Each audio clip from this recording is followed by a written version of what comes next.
സ്വപ്നങ്ങൾക്ക് അതിരുകളില്ല, കരിയറിനും ഉണ്ടാകരുത്. Speed wings aviation academy. നമസ്കാരം പ്രിയ പ്രേക്ഷകർക്ക് ടാക്ടിക്സിലേക്ക് സ്വാഗതം.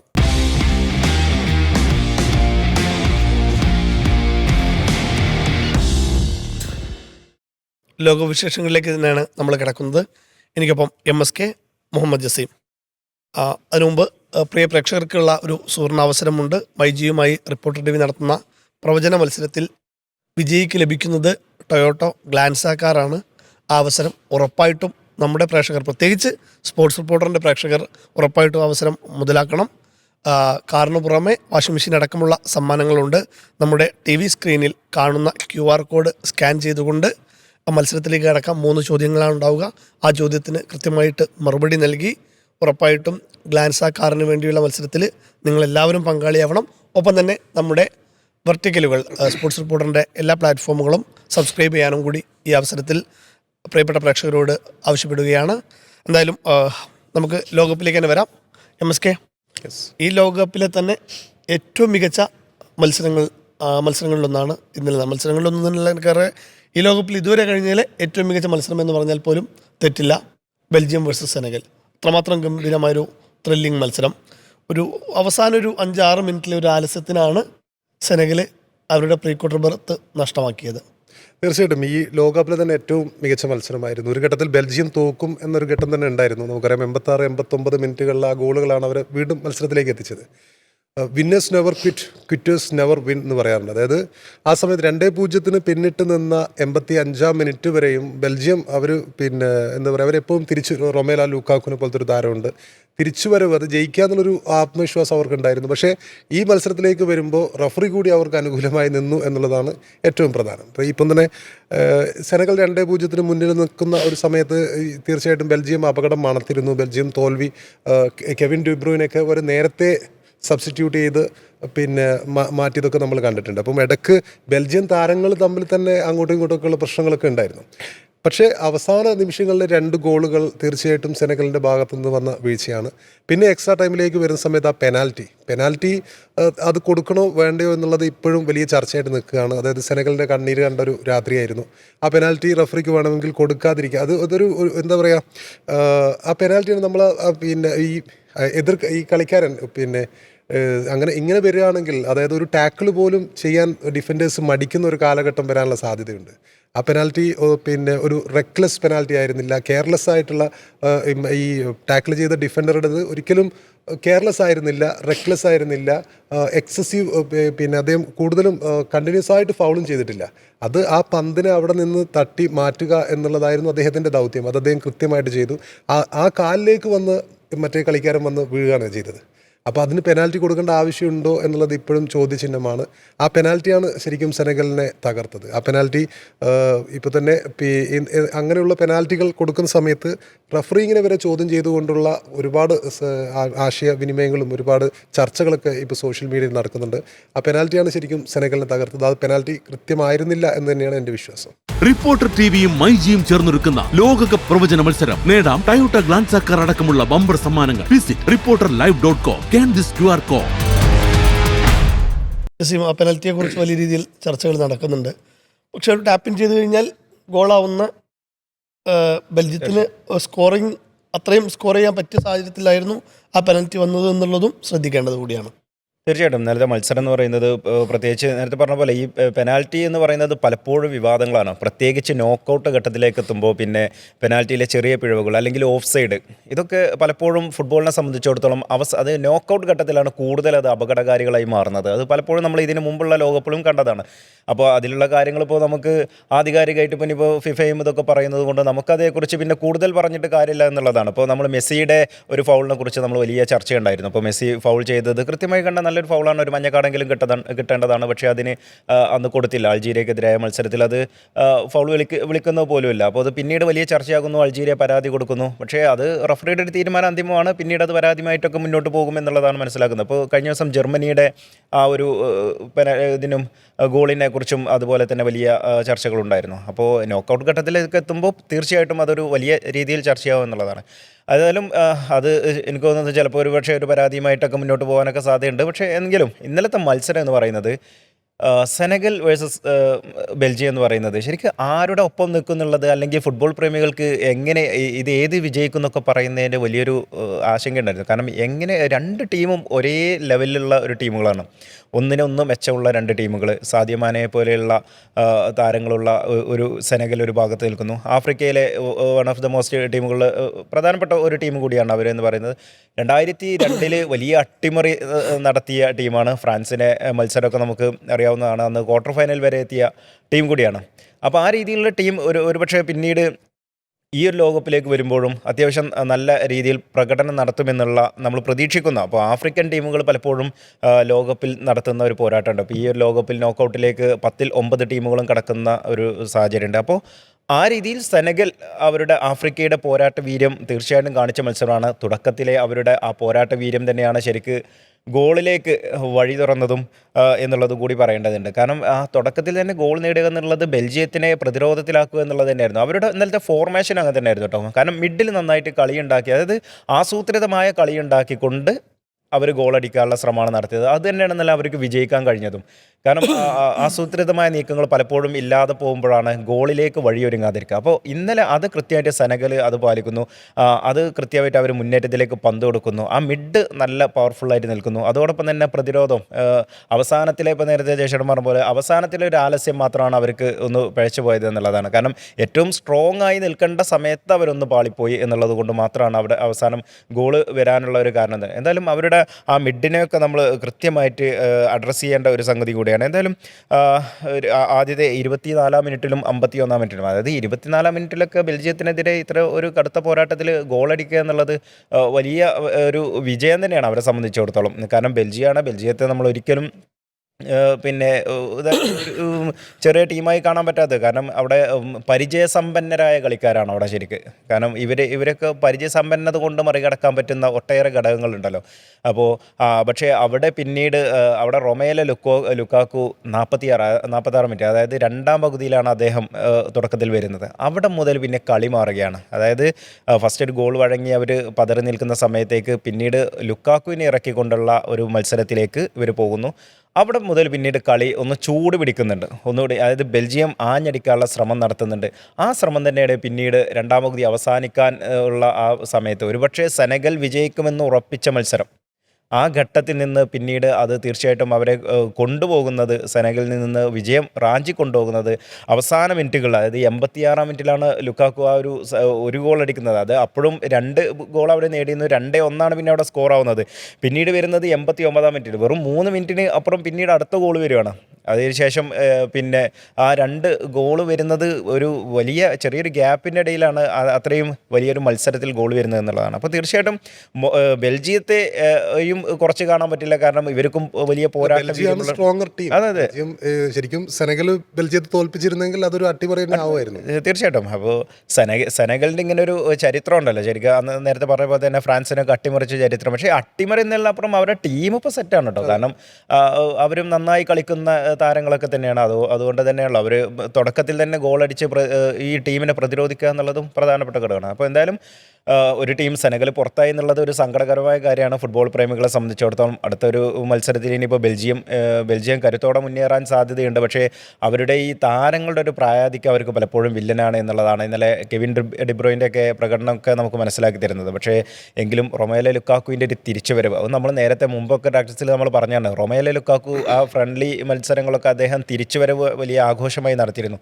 ഒരുപാട് കാലം അദ്ദേഹം പുറത്തായിരുന്നു, പരിക്കേറ്റ് പുറത്തായിരുന്നു. പക്ഷേ അദ്ദേഹത്തിൻ്റെ തിരിച്ചുവരവ് തീർച്ചയായിട്ടും ബെൽജിയത്തിന് ഗുണം ചെയ്യും. അടുത്ത മത്സരങ്ങളിലും ലുക്കാക്കു ഒരുപക്ഷെ ഇറങ്ങുന്ന സമയം മുതൽ ഒന്നുകൂടി ഉണർന്ന് കളിക്കുന്ന ബെൽജിയത്തെ കാണാനാകും എന്നുള്ളതാണ് പ്രതീക്ഷ. ലുക്കാക്കു കഴിഞ്ഞ വേൾഡ് കപ്പിലൊക്കെ വളരെ മോശം പ്രകടനം നടത്തിക്കൊണ്ട് ഒരു ട്രോൾ മെറ്റീരിയൽ കണക്കായിരുന്നു ലുക്കാക്കുവിന് എല്ലാവരും കണ്ടിരുന്നത്. അത്ര നല്ലൊരു ക്ലബ് കരിയർ ആയിരുന്നില്ല. അപ്പോൾ നാപ്പോളിക്ക് വേണ്ടിയിട്ട് അദ്ദേഹത്തിന് ഒരുപാട് മത്സരങ്ങളൊന്നും കളിക്കാനും കഴിഞ്ഞിട്ടില്ല, ഇഞ്ചുറിയും മറ്റുമൊക്കെ കാരണം. പക്ഷേ വേൾഡ് കപ്പിലെത്തിയപ്പോഴേക്കും അദ്ദേഹം ഗംഭീരമായ പ്രകടനം നടത്തുന്നു. ശരിക്കും നമ്മൾ ഈ സൂപ്പർ സബ് എന്ന് പറഞ്ഞ പ്രയോഗം അന്വർത്ഥമാക്കുന്ന രീതിയിൽ തന്നെ അദ്ദേഹം കളിക്കുന്നത്. ശരിക്കും ഈ കഴിഞ്ഞ ലോകകപ്പ് കഴിഞ്ഞപ്പോൾ തന്നെ ഇദ്ദേഹം വിരമിച്ചിട്ടുണ്ടാവും. അതെ. കഴിഞ്ഞ ലോകകപ്പ് സമയത്ത് തന്നെ ആ ഒരു ശരീരഭാഷയും മറ്റൊക്കെ കണ്ടപ്പം കഴിഞ്ഞു എന്നുള്ള രീതിയിൽ നമ്മൾ പ്രവചിച്ചതാണ്. സെനഗൽ അതുപോലെ ശരിക്കും അവർ ചോദിച്ചു വാങ്ങിച്ച തോൽവി എന്നൊക്കെ പറയേണ്ടി വരും. കാരണം 50 മിനിറ്റ് ആയപ്പോഴേക്കും ഒരു 2 ഗോളിൻ്റെ ലീഡുണ്ട്. അതിനകത്ത് ഇസ്മായിൽ സാറ് ഒരു റെക്കോർഡ് കൂടി അവിടെ അടിക്കുന്നുണ്ട്. കാരണം ഒരു വേൾഡ് കപ്പ് എഡിഷനിൽ ഏറ്റവും കൂടുതൽ ഗോൾ നേടുന്ന ആഫ്രിക്കൻ താരം എന്നുള്ള നേരം, സെനഗൽ താരം എന്നല്ല, ആഫ്രിക്കൻ താരം എന്നുള്ള നേട്ടം റോജർ മില്ലയുടെ, കാമറൂണിൻ്റെ റോജർ മില്ലയുടെ 4 ഗോൾ നേട്ടത്തിനൊപ്പം ഇസ്മായിൽ അസാർ എത്തുന്നുണ്ട്. അപ്പോൾ അവർ ഭയങ്കര ഒരു സെലിബ്രേറ്റഡ് മൂഡിലായിരുന്നു. കാണികൾ മൊത്തത്തിൽ ഒരു 50 മിനിറ്റിനൊക്കെ ആയപ്പോഴേക്ക് കാണികളും അതാദ്യമായിട്ട് അവർ നോക്കൗട്ടിലേക്ക് കിടക്കുന്നു, ആദ്യമായിട്ടല്ല നോക്കൗട്ടിലേക്ക് കിടക്കുന്നു എന്നുള്ളൊരു പ്രതീതി ഉണ്ടാക്കി. അതും ബെൽജിയത്തെ പോലെ ഒരു ടീമിനെ അട്ടിമറിച്ച് എന്നുള്ളൊരു മൂഡിൽ നിൽക്കുമ്പോഴാണ് അപ്രതീക്ഷിതമായിട്ടാണ് ആ ഗോൾ വരുന്നത് 86-ാം മിനിറ്റിൽ. അതിൻ്റെ ആഘാതം മാറും മുമ്പ് തന്നെ, അതായത് ശരി അപ്പോഴും അവർക്കൊരു ഗോള് ലീഡുണ്ട്, പ്രതിരോധിച്ചാൽ മതി, നിശ്ചിത സമയം തീരാൻ 3 മിനിറ്റേ ഉള്ളൂ. പക്ഷെ അപ്പോഴേക്ക് അടുത്ത ഗോൾ വരുന്നു എന്നുള്ളതാണ്. അതും ടിലെമൻസിൻ്റെ. അത് ഏറ്റവും വലിയ കോമഡി, ആ 70-ാം മിനിറ്റിന് ശേഷമുള്ള ഹൈഡ്രേഷൻ ബ്രേക്കിൽ ടിലെമൻസും ട്രോസാർഡും കൂടെ അടി ഉണ്ടാക്കിയിരുന്നു. അവർ ലിറ്ററലി അവർ ശരിക്ക് പിടിച്ച് തള്ളുന്ന രീതിയിൽ ഭയങ്കരമായിട്ട് ബഹളമൊക്കെ വെച്ച് പോകുന്ന കൃത്യമായിട്ട് കാണിച്ചിരുന്നു. അപ്പോൾ ഒരു ഐക്യവുമില്ല, ഭയങ്കര ഒരു എന്തെങ്കിലുമൊക്കെ കാണിക്കുക എന്നുള്ളൊരു ആറ്റിറ്റ്യൂഡിൽ നിൽക്കുന്ന ടീമാണ് പിന്നീട് അതിഗംഭീരമായി തിരിച്ചിരുന്നത്. അതിൽ തന്നെ ടിലെമൻസിന് ഗോളടിക്കാൻ വേണ്ടി ക്രോസ് ചെയ്യുന്നത് ട്രോസാർഡാണ് എന്നുള്ളതാണ് അതിൻ്റെ ഏറ്റവും വലിയ കോമഡി എന്ന് പറയുന്നത്. അപ്പോൾ ആ ഒരു ഒറ്റയടിക്ക് അടി കൂടിക്കൊണ്ടിരുന്നവന്മാർ ഒറ്റയടിക്ക് തന്നെ ഒരു ഭയങ്കരമായൊരു പെയറായി മാറുന്നു. ഇപ്പോൾ ഒരു അസിസ്റ്റ് എന്ന് പറയുന്നത് ഒരു വേറെ സംഭവം തന്നെയാണല്ലോ. അതങ്ങനെ ഗംഭീരമായി പോകുന്നു. പിന്നീടാണ് എക്സ്ട്രാ ടൈമിൻ്റെ അവസാന നിമിഷങ്ങളിൽ അവിവാദമായ പെനാൽറ്റി വരുന്നത്. അത് ലുക്കാക്കു എടുക്കുന്നതായിരുന്നു നമ്മൾ കാണിച്ചത്. ക്യാമറ മൊത്തം ലുക്കാക്കുവിലായിരുന്നു. പെട്ടെന്നാണ് ടിലെമൻസ് തന്നെ എടുത്തത് ഗോളാക്കുന്നത് എന്നുള്ളത് തന്നെയാണ്. അപ്പോൾ ആ പെനൽറ്റി അനുവദിക്കണോ വേണ്ടയോ എന്നുള്ള കാര്യത്തിൽ ചർച്ചകൾ നടക്കുന്നുണ്ട്. ജസീം പറഞ്ഞ പോലെ തന്നെ അത് കൂടുതൽ വിവാദങ്ങളിലേക്ക് എന്തായാലും പോകും. ഞാൻ മനസ്സിലാക്കുന്നത് സെനഗൽ ഒരു പരിധിക്കപ്പുറം പ്രതികരിക്കാതിരിക്കുന്നത് അവർക്കൊന്ന് പ്രതികരിച്ചതിൻ്റെ ക്ഷീണം മാറിയിട്ടില്ല. ആഫ്രിക്കൻ നേഷൻസ് കപ്പിൽ മൊറോക്കോക്കെതിരെ ഇറങ്ങിപ്പോയി. പിന്നീട് അവർ സാദിയോ മാനെ ടീമിനെ തിരിച്ചു വിളിക്കുന്നു. 1 മണിക്കൂറിലോളം ആ മത്സരം തടസ്സപ്പെടുകയാണ്. സാദിയോ മാനെ തിരിച്ചു വിളിച്ച് സെനഗൽ കളിക്കുന്നു, വിജയിക്കുന്നു, അവർ കപ്പും കൊണ്ടുപോയി. 1 വർഷത്തിന് ശേഷം ഇല്ല മൊറോക്കോയാണ് ജേതാക്കൾ എന്ന് പറഞ്ഞ് വിധി വരികയാണ്. അപ്പോൾ സെനഗലിന് അത്തരം വിധികളും കോർട്ട് ഓഫ് ആർബിട്രേഷനിലൊക്കെ ഒരു ചെറിയൊരു പേടിയൊക്കെ ഉണ്ടാകാനുള്ള സാധ്യതയുണ്ട്. അപ്പോൾ സ്വാഭാവികമായിട്ടും വലിയൊരു പ്രതിഷേധങ്ങൾക്ക് അവർ മുതിർന്നിട്ടില്ല ഇന്നലെ. അല്ലെങ്കിൽ വലിയ രീതിയിൽ പ്രശ്നങ്ങൾ ഉണ്ടാവേണ്ടതാണ്, പ്രത്യേകിച്ച് ഒരു ഇമോഷനായി കാണുന്ന ടീമുകളൊക്കെ. അപ്പോൾ അതുണ്ടായില്ല. എന്തായാലും ബെൽജിയം ആ ഒരു പെനാൽറ്റിയെ കുറിച്ച് നിങ്ങളുടെ അഭിപ്രായം എന്താണ്? അത് ഡയറക്റ്റ് പെനാൽറ്റി കൊടുക്കാൻ പറ്റുന്ന ഒരു സംഭവമായിരുന്നു, അല്ലെങ്കിൽ അത് 7 മിനിറ്റോളം വാർ പരിശോധിച്ചിട്ടുണ്ട്. ആ ഒരു ഒറ്റ ഇൻസിഡൻറ്റ് മാത്രം 7 മിനിറ്റോളം വാർ പരിശോധിച്ചിട്ടുണ്ട്. അപ്പോൾ എല്ലാ ആംഗിളുകളും നോക്കിയിട്ടുണ്ട്.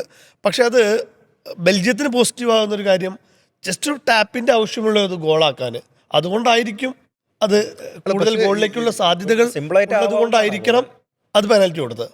അല്ല, പക്ഷേ ഇങ്ങനെയുള്ള ടാക്കിൾ നമ്മൾ ഇഷ്ടംപോലെ കണ്ടിട്ടുണ്ട്. 2018 ഇപ്പം സോഷ്യൽ മീഡിയയിൽ വളരെ തരംഗമായിട്ട് നിൽക്കുന്നത് ബ്രസീലിൻ്റെ ഒരു കളിയാണ്. ബ്രസീൽ വേഴ്സസ് ബെൽജിയം കളിയിൽ 2018 ഇതേപോലെ തന്നെ തൊട്ട് മുമ്പിൽ വെച്ച് ഇതേ പൊസിഷനിൽ ടാക്കിൾ ചെയ്യുന്നു. അവിടെ കാർഡും ഇല്ല, ഒന്നുമില്ല, പിന്നെ ഒന്നും ചെയ്തിരുന്നില്ല. ഇത് റഫറിക്ക് വേണമെങ്കിൽ അങ്ങനെ ചെയ്യാമായിരുന്നു. അല്ല, ഇത് ഈ വേൾഡ് കപ്പിലുടനീളം അപ്പോൾ ഇംഗ്ലണ്ട് വേഴ്സസ് ഘാന മത്സരത്തിൽ ഒരു പെനാൽറ്റി ഉറപ്പ് ഷുവർ പെനാൽറ്റിയാണത്, അത് കൊടുത്തില്ല. അപ്പോൾ വേൾഡ് കപ്പിലെ മത്സരങ്ങളിൽ അങ്ങനെ, വേൾഡ് കപ്പിലെന്നല്ല പൊതുവേ അത്തരം പിഴവുകൾ സ്വാഭാവികമാണ്.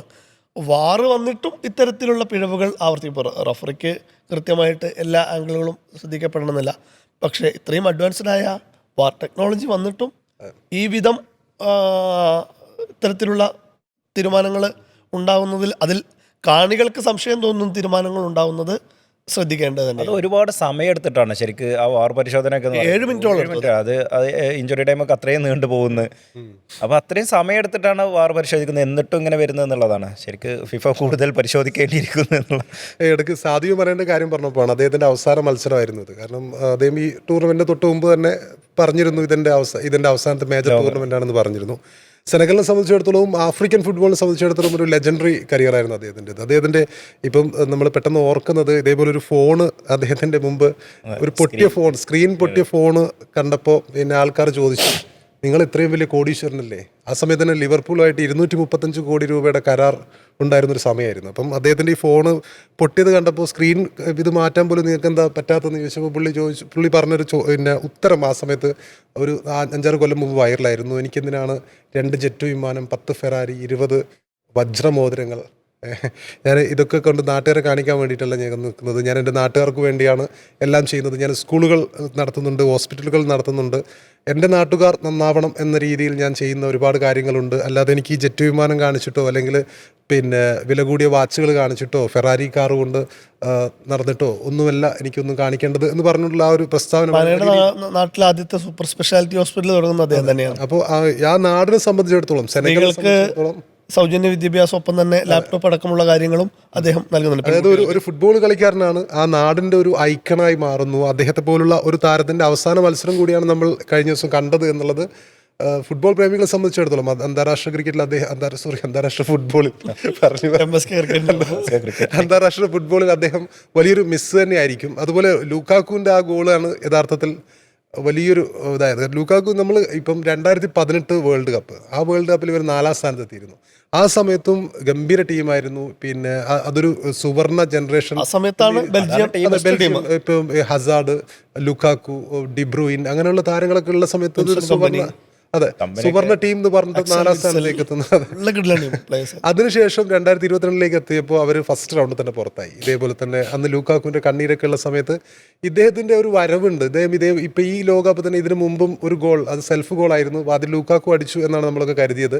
അപ്പൊ ഇദ്ദേഹം അവസാനം എഫർട്ട് കൊണ്ടാണ് ഗോളായത്. അപ്പം അദ്ദേഹം ഒരു പിന്നെ ചേഞ്ച് ആയിട്ട് നിൽക്കുന്നു. ഈ ലോകകപ്പിന് അദ്ദേഹം ഉണ്ടാവുമെന്ന് വിചാരിച്ചിരുന്നില്ല. അദ്ദേഹത്തിന്റെ ഈ മേ ബി ഈ അദ്ദേഹത്തിന്റെ ശരീരഭാഷയും അല്ലെങ്കിൽ ഈ ആകാരം കൊണ്ട് പലപ്പോഴും അങ്ങനെ ഒരു കഥ ഞാൻ കേട്ടിട്ടുണ്ട്.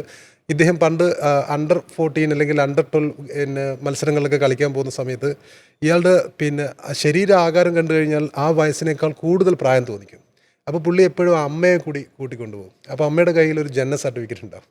അപ്പോൾ അമ്മ ജനന സർട്ടിഫിക്കറ്റും കൊണ്ട് ആണ് പല മത്സരങ്ങളും അണ്ടർ 15 അണ്ടർ 13 അദ്ദേഹം കളിച്ചിരുന്നത്. അപ്പം അദ്ദേഹം വിരമിക്കുമെന്ന ഘട്ടത്തിൽ പോലും അദ്ദേഹത്തിൻ്റെ ഈ പിന്നെ ബെൽജിയത്തിന് വേണ്ടിയുള്ള അവസാന നിമിഷത്തെ പോരുകൾ, അവസാന നിമിഷത്തെ മിന്നലാട്ടങ്ങൾ ബെൽജിയത്തിനൊരു വലിയൊരു പോസിറ്റീവായി മാറുന്നുണ്ട്. യെസ്. ഒപ്പം തന്നെ ഇന്നലെ ആദ്യം നടന്ന മത്സരം ഇംഗ്ലണ്ട് വേഴ്സസ് കോങ്കോ അതിഗംഭീരമായൊരു മത്സരം തന്നെയായിരുന്നു. കാരണം തോൽക്കില്ല എന്ന് ഉറപ്പിച്ച് പോരാടുന്ന കോങ്കോ എന്ത് വിധേനയും ജയിക്കുമെന്നുള്ള വാശിക്ക് കളിക്കുന്ന ഇംഗ്ലണ്ടും തമ്മിലുള്ളൊരു പോരാട്ടം, അത് ഹിസ്റ്റോറിക് പോരാട്ടം തന്നെയായിരുന്നു. കാരണം സൂര്യൻ അസ്തമിക്കാത്ത നാട്ടിൽ നിന്ന് വരുന്ന ടീമിനെ ഒരു 70-75 മിനിറ്റോളം ശരിക്കും അടിമകളാക്കി വെക്കുകയായിരുന്നു കോങ്കോ ചെയ്തുകൊണ്ടിരുന്നത്. അത്രമാത്രം ത്രില്ലിംഗ് ആയ മൊമെൻ്റ് ആയിരുന്നു. കാരണം കോങ്കോയുടെ പോർച്ചുഗലിനെതിരായിരുന്നല്ലോ അവർക്ക് ഈ വേൾഡ് കപ്പിലെ ആദ്യ മത്സരം. അവർ 50-52 വർഷത്തിന് ശേഷം, 100 നൂറ്റാണ്ടിന് ശേഷമാണ് ഒരു ലോകകപ്പിലേക്ക് വരുന്നത്. അതിൻ്റെ എല്ലാ പ്രശ്നങ്ങളും അവർക്കുണ്ട്. അതിനു മുമ്പ് തന്നെ അവർക്ക് കോങ്കോ വരുന്നതിന് മുമ്പ് യോഗ്യതാ മത്സരം കളിച്ച് അവർക്ക് യോഗ്യത നേടിയതിനു ശേഷം നാട്ടിൽ പോയിട്ടൊന്ന് സെലിബ്രേറ്റ് ചെയ്യാൻ പോലും പറ്റിയിട്ടില്ല. അവിടെ ആഭ്യന്തര പ്രശ്നങ്ങളുണ്ട്. ഒപ്പം തന്നെ എബോള രോഗം വലിയ രീതിയിൽ വ്യാപിച്ച് അവർ മെക്സിക്കോയിലും പിന്നീട് യൂറോപ്പിലും പോയിട്ടാണ് പ്രാക്ടീസും വേൾഡ് കപ്പിലുള്ള തയ്യാറെടുപ്പും കാര്യങ്ങളൊക്കെ നടത്തിയത്. ലോകകപ്പിലേക്ക് വരുന്നു. ഫസ്റ്റ് മത്സരം തന്നെ താരനിബിഡമായ പോർച്ചുഗലിനെതിരെ പോർച്ചുഗലിനെ അവർ പിടിച്ചു കെട്ടുന്നുണ്ട്. പിന്നീട് പിടിച്ചുകൊണ്ട് രണ്ടാമത്തെ മത്സരത്തിൽ കൊളംബിയ, ഈ വേൾഡ് കപ്പിൽ ഏറ്റവും സുന്ദരമായ ഫുട്ബോൾ കളിക്കുന്ന ടീമാണ് കൊളംബിയ. ആ കൊളംബിയയോട് 1 ഗോളിന് മാത്രമാണ് തോൽക്കുന്നത്. ഉസ്ബെക്കിസ്ഥാനെതിരെ വിജയിച്ചുകൊണ്ട് അവർ അടുത്ത റൗണ്ടിലേക്ക് കിടക്കുകയാണ്. കാരണം അവരുടെ രണ്ടാമത്തെ മാത്രം ലോകകപ്പാണ്. 74 നടന്ന ആദ്യത്തെ ലോകകപ്പിൽ അങ്ങേയറ്റം നാണം കെട്ടൊരു ടീമായിരുന്നു അവർ. യുഗോസ്ലാവിയയുടെ 9 ഗോളിനൊക്കെ പരാജയപ്പെടുന്ന സാഹചര്യമുണ്ട്. നാട്ടിൽ നിന്ന് തന്നെ ചാരന്മാർ വന്ന് നിങ്ങളെ കൊല്ലും, ബ്രസീലിനെതിരെ 3 ഗോൾ മാർജിനിൽ കൂടുതൽ തോറ്റാൽ എന്നൊക്കെ പറയുമ്പോൾ അത്ര മാത്രം തോക്കിന്റെ മുനയിലാണ്, അക്ഷരാർത്ഥത്തിൽ തോക്കിന്റെ മുനയിലാണ് അവർ ബ്രസീലിനെതിരായ മത്സരം കളിച്ചത്. നാട്ടിൽ നിന്ന് ആൾക്കാർ വന്നിട്ട് അവരൊരു ഏകാധിപതി ഉണ്ടായിരുന്നു കോങ്കോയിൽ. അദ്ദേഹത്തിന്റെ ശൃംഖരികൾ വന്നിട്ട് താരങ്ങളെ ഭീഷണിപ്പെടുത്തിയാണ് ബ്രസീലിനെതിരായ മത്സരം കളിച്ചത്. ആ മത്സരത്തിന് ചോദിച്ചുകൊണ്ട് പറയാം, ആ മത്സരത്തിൽ കൂടുതൽ വാങ്ങാൻ പാടില്ല. ബ്രസീലിനെതിരായ മത്സരത്തിൽ 3 ഗോളിൽ കൂടുതൽ വാങ്ങരുത്, അതിൽ കൂടുതൽ വാങ്ങിക്കഴിഞ്ഞ് കഴിഞ്ഞാൽ നിങ്ങൾ നാട്ടിലേക്ക് തിരിച്ചു പോയില്ല എന്ന് പറഞ്ഞു. ആ മത്സരത്തിൽ ബ്രസീലിനെതിരായ മത്സരത്തിൽ 3 ഗോൾ നിൽക്കുന്ന സമയത്ത് ബ്രസീലിന് ബോക്സിന് തൊട്ട് മുമ്പിൽ വെച്ചിട്ട് ഒരു ഫ്രീ കിക്ക് കിട്ടുന്നുണ്ട്. അതെടുക്കാൻ നേരത്ത് എലാങ്ക എന്ന് പറയുന്ന ഇവരുടെ ഒരു താരം വന്നിട്ട് പന്തടിച്ചകറ്റാണ്. അപ്പോൾ കമന്റേറ്റർ പറയുന്നുണ്ട്, അല്ലെങ്കിലും ഈ ആഫ്രിക്കൻ പ്ലേയേഴ്സിന്, ആഫ്രിക്കയിൽ നിന്ന് വരുന്ന ടീമുകൾക്കൊന്നും ഫുട്ബോളിൻ്റെ നിയമങ്ങൾ അറിയില്ലാന്ന്. നിയമങ്ങൾ അറിയായിട്ടല്ല, ഈ ബോൾ പുള്ളി മനഃപൂർവ്വം തട്ടി അകറ്റാണ്, ജീവന് പേടിച്ചുകൊണ്ട്. അങ്ങനെ സമയം കളയാമല്ലോ, സമയം കളഞ്ഞ് വീണ്ടും അടുത്ത് ഈ കിടക്കുമ്പോഴേക്ക് മത്സരം എങ്ങനെയെങ്കിലുമൊക്കെ തീരും എന്നുള്ളൊരു ഇതിലാണ് അദ്ദേഹം അടിച്ചകറ്റുന്നത്. അപ്പോൾ അത്രമാത്രം റിസൾട്ട് എന്തായിരുന്നു? 3-0. അത്രമാത്രം ബുദ്ധിമുട്ടേറിയൊരു സാഹചര്യത്തിൽ നിന്നാണ് കോങ്കോ വരുന്നത്. അപ്പോൾ അവരുടെ എന്തായാലും ആ ഓർമ്മകളൊക്കെ അവരുടെ പിന്മുറക്കാർക്ക് ഉണ്ടാവുമല്ലോ. നമുക്ക് എത്രമാത്രം ഇമോഷൻ ആവുന്നുണ്ടെങ്കിൽ അവരെ സംബന്ധിച്ചിടത്തോളം, കളിക്കുന്നവരെ സംബന്ധിച്ചിടത്തോളം. അപ്പോൾ സ്വാഭാവികമായിട്ടും അവർ നിർണായക മത്സരത്തിന് ഇറങ്ങുന്നു. പോർച്ചുഗലിനെതിരെ ഒരു കംപ്ലീറ്റ് ഡിഫൻസിൽ തുടങ്ങി ഗോൾ വഴങ്ങിയപ്പോഴാണ് അവർ അറ്റാക്ക് ചെയ്യാൻ തുടങ്ങിയത്. പക്ഷെ ഇംഗ്ലണ്ടിനെതിരെ അവർ അറ്റാക്കിംഗ് ആയിരുന്നു അവരുടെ ഒരു ഇതെന്ന് പറയുന്നത്. അതിൽ തുടക്കം തന്നെ 10 മിനിറ്റിനുള്ളിൽ തന്നെ അവർ ലീഡ് വാങ്ങുന്നു. 75 മിനിറ്റോളം ഇംഗ്ലണ്ടിനെ വിറപ്പിച്ച് നിർത്താൻ അവരെ കൊണ്ട് സാധിക്കുന്നു. പിന്നീടാണ് ഹാരി കെയിൻ്റെ 2 ഗോൾ വരുന്നത്. അത് ശരിക്കും നമ്മൾ ഈ എന്താ പറയുക, ഒരു വേട്ടക്കാരൻ്റെ കൗശലം എന്നൊക്കെ പറയുന്ന പോലെ തന്നെയാണ് കെയിൻ്റെ ഗോളുകൾ വരുന്നത്. ഒന്ന് നല്ലൊരു ഹെഡറായിരുന്നു, പൊസിഷൻ മാറി കളിച്ചുകൊണ്ട് പിടിച്ചൊരു ഹെഡർ. അതിൽ തന്നെ തുഷേലിൻ്റെ ഇത് നമ്മൾ സബ്സ്റ്റിറ്റ്യൂഷൻ നമ്മൾ എടുത്ത് പറയണം. ആൻ്റണി ഗോർഡനെ കൃത്യസമയത്ത് അദ്ദേഹം 60 മിനിറ്റിലാണ് ഗോർഡനും സാക്കയും വരുന്നത്. അതിനുശേഷം കളി ഒന്നുകൂടി അങ്ങ് ചൂട് പിടിക്കുന്നുണ്ട്. അതുവരെ കംപ്ലീറ്റ്ലി കൃത്യമായിട്ട് ഇംഗ്ലണ്ട് താരങ്ങളെ ഔട്ട് ക്ലാസ് ചെയ്ത താരങ്ങൾക്ക്, കോങ്കോ താരങ്ങൾക്ക് പിന്നീട് പിടിച്ചെടുക്കാൻ കഴിയുന്നില്ല. ആൻ്റണി ഗോർഡൻ്റെ ഗംഭീരമായ ക്രോസിൽ ഹാരി കെയിൻ ആദ്യ ഗോൾ നടന്നു. രണ്ടാമത്തെ ഗോൾ കെയിൻ്റെ മാത്രം ഇൻഡിവിജ്വൽ ബ്രില്യൻസ് ആണ്. നമ്മൾ അതിൻ്റെ ഒരു ഹൈ ആംഗിൾ നോക്കുമ്പോൾ 4 പ്ലെയേഴ്സിൻ്റെ അവിടെ ആ 4 പ്ലെയേഴ്സിൻ്റെ ടൈറ്റ് മാർക്ക് അതിജീവിച്ചുകൊണ്ട് ഒരു അസാധ്യ ആംഗിളിൽ നിന്നാണ് ആ ഗോൾ അടിച്ച് കയറ്റുന്നത്. അതുവരെ ഗംഭീരമായിട്ടാണ് കോങ്കോ ഗോളി കളിച്ചുകൊണ്ടിരുന്നത്. പക്ഷേ ആ ഒരു സംഭവം അയാൾക്ക് ഒന്നും ചെയ്യാൻ കഴിയാത്ത രീതി, ഒരു ശരിക്കും ഒരു നമ്മൾ ഈ ബുള്ളറ്റ് എന്നൊക്കെ പറയുന്നൊരു സാധനം വരുന്നു. അങ്ങനെ 2-1 സ്കോറിന് കോങ്കോ പരാജയപ്പെടുകയാണ്. പക്ഷേ കോങ്കോ ഒരു ഗംഭീരമായ പോരാട്ടമാണ് കാഴ്ചവെച്ചത്.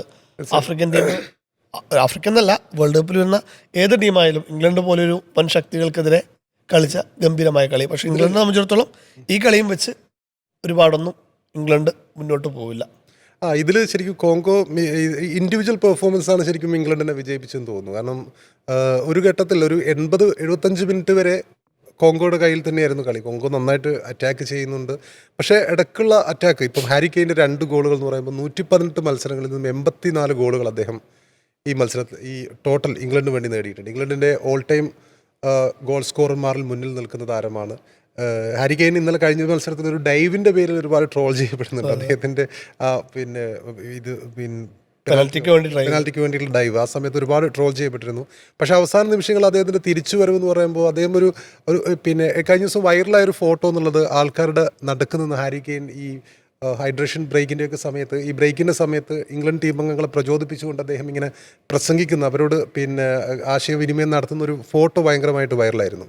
അപ്പോൾ ആ ഒരു ഫോട്ടോയിൽ തന്നെ ഉണ്ട് ഒരു നായകൻ്റെ മികവ്. അദ്ദേഹം ഇംഗ്ലണ്ടിൻ്റെ നായകനാണ്. ഒരു പക്ഷേ ഇപ്പം ഗ്യാരി ലിനേക്കറിന് ശേഷം, സ്റ്റീവൻ ജെറാർഡിന് ശേഷമൊക്കെ, ഡേവിഡ് ബെക്കാമിന് ശേഷമൊക്കെ പിന്നെ ഇംഗ്ലണ്ട് കണ്ട ഏറ്റവും മികച്ച നായകന്മാരിൽ ഒരാൾ കൂടിയാണ്. 2018 ലോകകപ്പ് നമുക്കറിയാം, അന്ന് പനാമക്കെതിരെയുള്ള ഹാട്രിക്ക് നമ്മുടെ ഓർമ്മയിലുണ്ട്.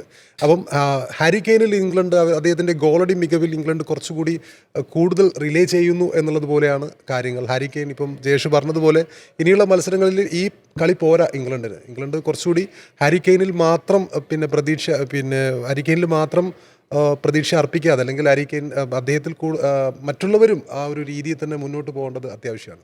റിപ്പോർട്ടർ ടിവിയും മൈജിയും ചേർന്നൊരുക്കുന്ന ലോകകപ്പ് പ്രവചന മത്സരം. നേടാം ടയോട്ട ഗ്ലാൻസാ കാർ അടക്കമുള്ള ബമ്പർ സമ്മാനങ്ങൾ. Visit reporterlive.com. Scan this QR code.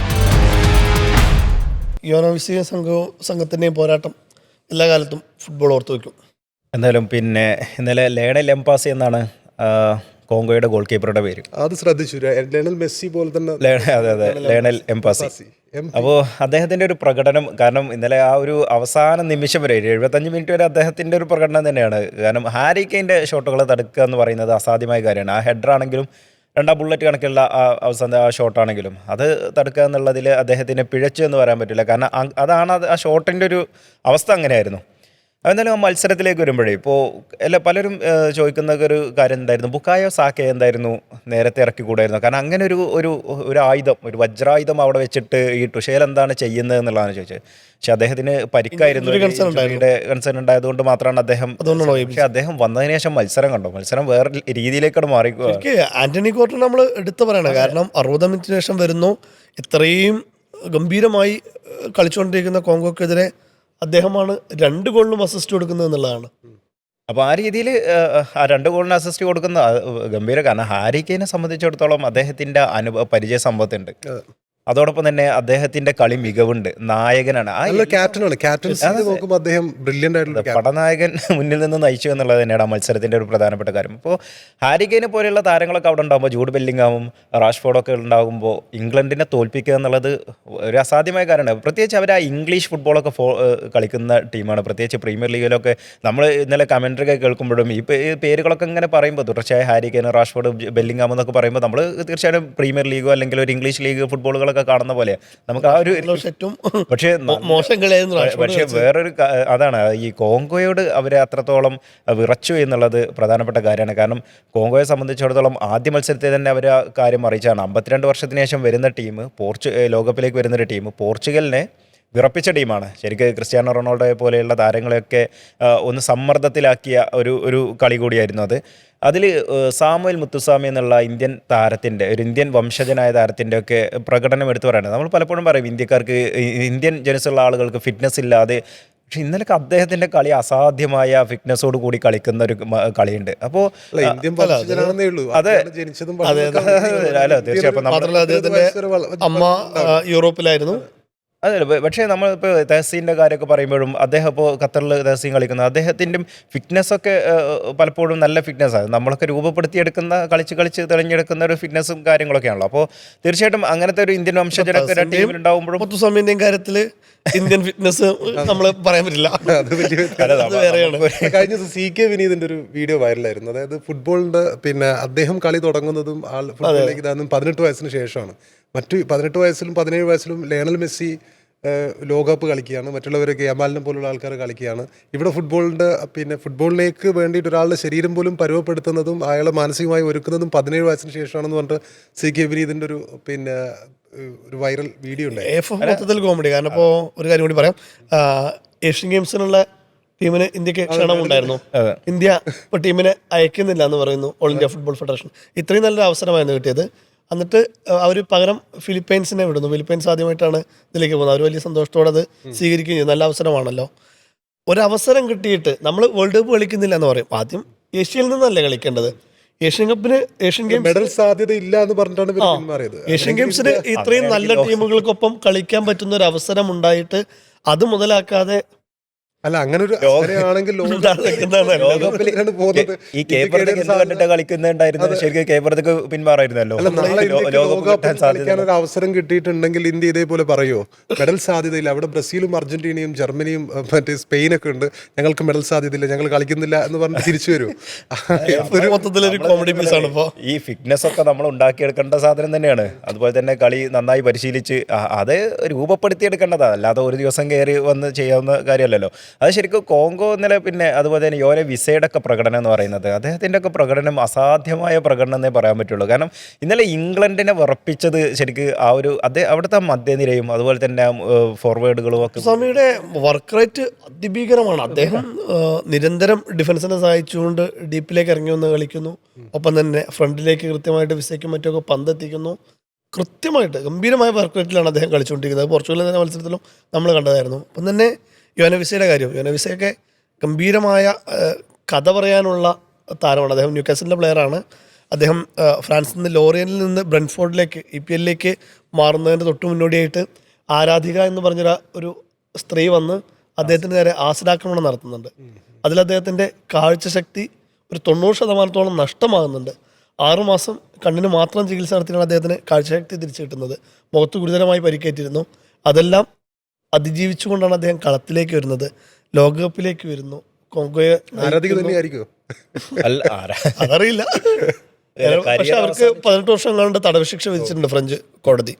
അപ്പോൾ അത് ഞാൻ പറയുന്നത് അത്രമാത്രം ഒരു സ്ട്രഗിളിൽ നിന്ന് തിരിച്ചു വന്നുകൊണ്ട് ലോകകപ്പ് വേലയിലൊരു വേദിയിൽ അവർ തലയുയർത്തി കളിക്കുന്നുണ്ടെന്നുള്ളതാണ് ഏറ്റവും വലിയ ഒരു പോസിറ്റീവ്. കരിയർ അവസാനിച്ചു എന്നുള്ളതായിരുന്നു. അദ്ദേഹം വന്ന് കരിയർ അവസാനിച്ചു എന്നുള്ള രീതി തന്നെ, ജീവിതം തന്നെ കഴിയേണ്ട ഒരു സാഹചര്യമായിരുന്നു. തീർച്ചയായിട്ടും. കാരണം കണ്ണ് കാഴ്ചയില്ലാതെ എങ്ങനെ കളിക്കുക എന്നുള്ളതൊക്കെ പ്രശ്നമാണല്ലോ.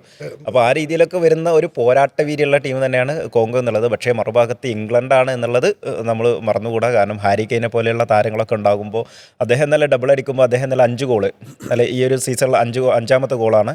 അതോടൊപ്പം തന്നെ അദ്ദേഹം പെലെയുടെ റെക്കോർഡ് കൂടി മറികടക്കുകയാണ്. അതായത് ഏറ്റവും കൂടുതൽ ലോകകപ്പിലെ ഏറ്റവും കൂടുതൽ ഗോളുകളുള്ള എണ്ണത്തിൽ പെലെയുടെ മുകളിലേക്ക് എത്തുക. റെക്കോർഡ് എന്ന് പറയാൻ പറ്റില്ല, പക്ഷേ പെലെയുടെ മുകളിലേക്ക് അദ്ദേഹം എത്തുകയും ചെയ്തു. അങ്ങനെ ഈ ലോകകപ്പിൽ ഒരു ഗോളടി മേളം കൂടിയും ഈ ഹാരി കെയിൻ്റെ ഗോളോട് കൂടി കാണാണ്. അപ്പോൾ Lionel Messi, Kylian Mbappe, Erling Haaland, അതോടൊപ്പം തന്നെ പിന്നെ ഹാരി കെയിൻ ഉൾപ്പെടെയുള്ളവരൊക്കെ വരുന്നു. നല്ല ഗോളുകൾ കാണുന്നു, നല്ല ഗോളുകൾ കാണുന്നു എന്നുള്ളതും ഈ ഒരു ലോകകപ്പിൻ്റെ ഒരു പ്രത്യേകതയായിട്ട് എടുത്തു പറയേണ്ട. കഴിഞ്ഞ ദിവസം ഹാരി കെയിൻ ഗോൾ അടിച്ചപ്പോൾ എടുത്തു പറയേണ്ട മറ്റൊരാൾ കൂടിയുണ്ട്, നാന ക്വാസിം ബോൺസ എന്ന് പറഞ്ഞിട്ടൊരു ദുർമന്ത്രവാദി. കാരണം ആ സമയത്ത് അദ്ദേഹം ഗാനക്കെതിരെയുള്ള മത്സരമായിരുന്നു തോന്നുന്നു. അപ്പോൾ അന്ന് പിന്നെ ഹാരി കെയിൻ ഗോൾ അടിക്കില്ല എന്ന് ഞാൻ ശപിച്ചിട്ടുണ്ട് എന്നൊക്കെ പറഞ്ഞു. അപ്പോൾ ഹാരി കെയിൻ ആ മത്സരത്തിൽ എന്തോ നിർഭാഗ്യം കൊണ്ട് ഗോൾ അടിച്ചില്ല. ഇപ്പോൾ കഴിഞ്ഞ ദിവസം മുതൽ ഈ ദുർമന്ത്രവാദിയും മന്ത്രവാദം ഒന്നും ഏക്കുന്നില്ല എന്ന തരത്തിലേക്കുള്ള ട്രോളുകൾ ഇപ്പം വന്നു. അർജന്റീന തോൽക്കുന്നു, കേപ്പർത്തിയോട് തോൽക്കുന്നു, അർജന്റീനക്ക് കുറെ ആശ്വാസമായിട്ടുണ്ടാവും. മാത്രമല്ല ഇയാൾ കുറെ ചരിത്രമൊക്കെ പറയുന്നുണ്ട്. ഈ 2014 ക്രിസ്ത്യാനോ റൊണാൾഡോയ്ക്ക് പരിക്കേറ്റത് എൻ്റെ മന്ത്രവാദം കൊണ്ടാണെന്ന് പറയുന്നുണ്ട്. പിന്നെ അങ്ങനത്തെ കുറെ ചരിത്രങ്ങളൊക്കെ ഇയാൾ പറയുന്നുണ്ട്. ക്രിസ്ത്യാനോ പരിക്കേറ്റ്, പിന്നെ അതുപോലെ കുറെ ഗണിതശാസ്ത്രജ്ഞന്മാർ ഇങ്ങനെ വന്നിട്ടുണ്ട്. അതൊന്നും അല്ല, പ്രവചനങ്ങൾ പിന്നെ ഇല്ലാതെ ആക്കുന്ന മത്സരങ്ങളാണ് ഈ ലോകകപ്പിൽ ഇപ്പോൾ മുന്നേറുന്നത്. ഹാരി കെയിൻ ഗോൾ അടിച്ചതും മന്ത്രവാദത്തിനൊന്നും ഒരു സ്ഥാനമില്ല. അന്ധവിശ്വാസങ്ങൾക്കെതിരാണ് ഫുട്ബോൾ. പോൾ നീരാളിക്ക് ശേഷം വേറെ ആരും വന്നിട്ടില്ല. പോൾ നീരാളിയുടെ ഏതാണ്ട് 87.5 പിന്നെ പ്രഡിക്ഷൻ റേറ്റ് ശരിയായി 2010. നാന ക്വാസിം ബോൺസായൊക്കെ ഫുട്ബോളാണ്. അതിനപ്പുറത്തേക്ക് വേറൊരു കാര്യമില്ല. ആഫ്രിക്കൻ രാജ്യങ്ങൾ ഒന്നടങ്കം ഈ സെക്കൻഡ് റൗണ്ടിൽ ഇങ്ങനെ പുറത്താവുന്നു എന്നുള്ളത് എങ്ങനെ ജയശങ്കരൻ കാണുന്നതിന്?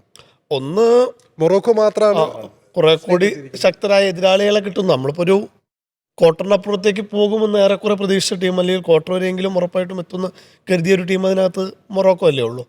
ബാക്കിയുള്ള ടീമുകളുടെ ഒന്നും ഇപ്പോൾ റൗണ്ട് ഓഫ് 32 പ്രീ ക്വാർട്ടർ അതുവരെയൊക്കെ നമ്മൾ പ്രതീക്ഷിക്കുന്നുള്ളൂ. അതിനപ്പുറത്തേക്കുള്ളൊരു പോരാട്ടം ഞാൻ പറഞ്ഞല്ലോ. അപ്പോൾ ഇംഗ്ലണ്ട് കോങ്കോക്കെതിരെ ചെയ്ത് അവസാന നിമിഷങ്ങളിൽ കയറി വന്ന് അടിക്കുന്നു. സെനഗൽ 86 മിനിറ്റ് വരെ 2 ഗോൾ ലീഡിനായിട്ട് പരാജയപ്പെടുന്നു. അപ്പോൾ ഒരു വിന്നിങ് മെൻറ്റാലിറ്റി, ചാമ്പ്യൻ മെൻറ്റാലിറ്റി എന്ന് പറയുന്നത് ഒരു വേറെ തന്നെയാണ്. അത് എക്സ്പീരിയൻസ്, അത് പെട്ടെന്ന് അങ്ങനെ കിട്ടുന്നൊരു സാധനമല്ല. അവിടെയാണ് ഈ ആഫ്രിക്കൻ ടീമിനൊക്കെ പിഴച്ചു പോകുന്നത് എന്നുള്ളതാണ്. ഓക്കെ. അപ്പോൾ എന്തായാലും പ്രിയപ്പെട്ട പ്രേക്ഷകരെ, 2 മികച്ച മത്സരങ്ങളാണ് കടന്നുപോയത്. അടുത്ത ഗംഭീരമായ മത്സരങ്ങൾ ഉണ്ട്. ഇപ്പോൾ ക്രിസ്ത്യാനോ റൊണാൾഡോ ഇറങ്ങാൻ പോകുന്നു. നാളെ പുലർച്ചെ സ്പെയിൻ്റെ മത്സരമുണ്ട്. അപ്പോൾ അതിൻ്റെ വിശേഷങ്ങളുമായിട്ടൊക്കെ നമുക്ക് വീണ്ടും കാണാം. ഒരിക്കൽ കൂടി ഓർമ്മിപ്പിക്കുകയാണ്, റിപ്പോർട്ടർ മൈജി പ്രവചന മത്സരത്തിൽ നിങ്ങളെല്ലാവരും പങ്കാളിയാവണം. ഗ്ലാൻസ് ആ കാറാണ് പ്രിയപ്പെട്ട പ്രേക്ഷകരെ കാത്തിരിക്കുന്നത്. അത് നമ്മുടെ പ്രേക്ഷകർ തന്നെ സ്വന്തമാക്കണമെന്നാണ് നമ്മുടെ ആഗ്രഹം. എന്തായാലും ടാക്ടിക്സ് അവസാനിക്കുകയാണ്. നാളെ വീണ്ടും കാണാം. നമസ്കാരം.